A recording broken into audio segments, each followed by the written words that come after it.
Thiruvananthapuram medical college ആശുപത്രിയിൽ മുണ്ട് കെട്ടിമറച്ച താൽക്കാലിക സർജറി ഐസിയുവിന്റെ നില പരമദയനീയം. തീപിടുത്തത്തെ തുടർന്ന് കത്തിനശിച്ച ഐസിയു ഒരു മാസമായിട്ടും പ്രവർത്തന സജ്ജമാക്കിയിട്ടില്ല. കാലതാമസം കാരണം രോഗികൾക്ക് മികച്ച ചികിത്സ ഉറപ്പാക്കാനാകുന്നില്ലെന്ന് ജനറൽ സർജറി വിഭാഗം മേധാവി പ്രിൻസിപ്പലിന് കത്ത് നൽകി. വെള്ളമുണ്ടുകൾ കൂട്ടിക്കെട്ടിയ ഐസിയു. ആരോഗ്യരംഗത്ത് പിന്നിൽ നിൽക്കുന്ന ഏതെങ്കിലും ഇതര സംസ്ഥാനത്ത് നിന്നല്ല ഈ കാഴ്ച. നമ്പർ 1 ആരോഗ്യ കേരളത്തിലെ തിരുവനന്തപുരം മെഡിക്കൽ കോളേജിൽ നിന്നാണ്. സർജിക്കൽ ട്രോമ ഐസിയുവിൽ തീപിടുത്തമുണ്ടായത് മാർച്ച് 17-ന്. നിസാര തീപിടുത്തമെന്നാണ് അധികൃതർ വിശേഷിപ്പിച്ചതെങ്കിലും ഇതുവരെ വെന്റിലേറ്റർ യൂണിറ്റ് പഴയപടിയാക്കാൻ കഴിഞ്ഞിട്ടില്ല.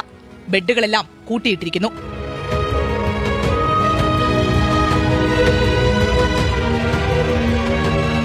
മുപ്പത്തിരണ്ട് വെന്റിലേറ്റർ ബെഡുകളുള്ള വാർഡ് അടച്ചതോടെ ഗുരുതര പ്രതിസന്ധിയുണ്ടെന്ന് ചൂണ്ടിക്കാട്ടി വകുപ്പ് മേധാവി പ്രിൻസിപ്പലിന് കത്ത് നൽകി. കാഷ്വാലിറ്റിയിലെത്തുന്ന രോഗികൾക്ക് ഐസിയു ബെഡുകൾ നൽകാൻ കഴിയുന്നില്ലെന്നും വകുപ്പ് മേധാവി ചൂണ്ടിക്കാട്ടുന്നു. തീപിടുത്തമുണ്ടായി മണിക്കൂറുകൾക്കുള്ളിൽ 5 രോഗികൾ മരണപ്പെട്ടെങ്കിലും തീപിടുത്തവുമായി ബന്ധമില്ല എന്നായിരുന്നു അധികൃതരുടെ മറുപടി.